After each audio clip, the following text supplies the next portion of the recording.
our guest is not only an author, but she is also a director and filmmaker. She is such an inspiration and influence to young adults everywhere. She has a goal in life, which is, I want to inspire people. I want someone to look at me and say, because of you, I didn't give up. I am positive that she has accomplished that goal many times. Her writing is unique in many ways, which is one reason why so many people are attracted to her books. A classmate and I were talking, and we discovered that we fell in love with the same book, Fat Angie. We have two complete different personalities, and yet this author's style of writing helped us realize something that we have in common. She not only writes words, she makes sure they are heard. She gives everyone that reads her books the confidence to say, I have a voice. She takes time out of her days to go around schools to motivate them to be all they can be, and to not be afraid. So please help us welcome E.E. Charlton Trujellio. Beautiful faces today. All right, all these handsome faces, intelligent faces. There's so many. Wait, is that you? Get up here. Stand up, my friend. Everybody clap. You know how this goes. All right. I'm sorry.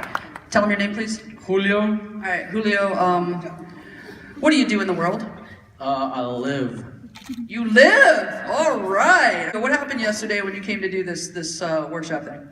I stood up here and I wrote words on this board. Yeah. Okay. And how'd that work out for you? I believe it went well. So, from what everybody liked, so I guess it was good. So you know that probably the principal, the superintendent, your mom, your dad, your cousin, your uncle, they're all here today, right? No, no, they're not here. Well, there are a few people here today. You might actually get a second opportunity to that later. Okay. Are you excited? Yes, I am. Are you excited? Yes. I'm sorry, what? Yes. What? Yes. Okay, you can sit down. All right. All right.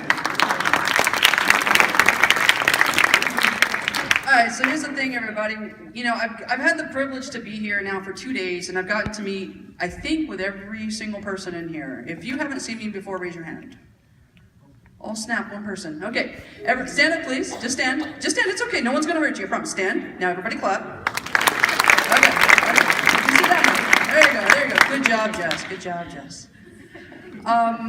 For everyone else that I've met, we've had an opportunity to talk about story.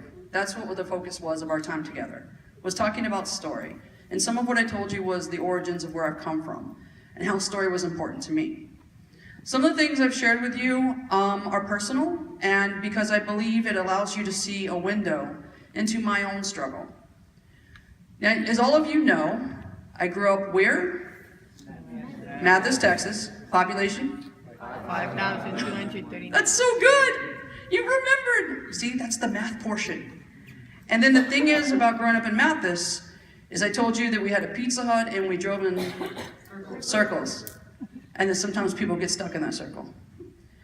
So what I do is I ask some of your classmates what they thought I should talk about.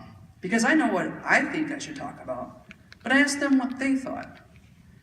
And someone actually said to me, why don't you talk about how do you become who you are?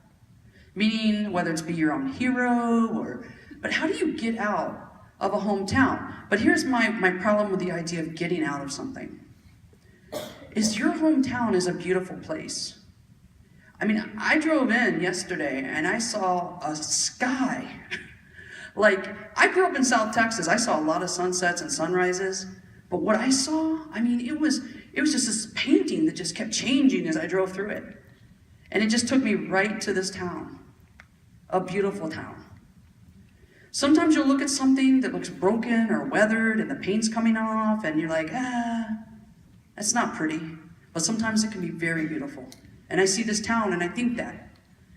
But what I think about is I get this chance, maybe it's the only time I ever come to this town.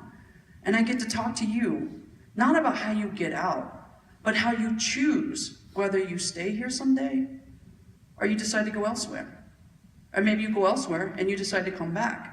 But the word I'm using is decide because it's about choice. I want you to choose. So the thing is, and I've said this to some of you, is I didn't have a lot of choices growing up. I grew up in small town Mathis, Texas.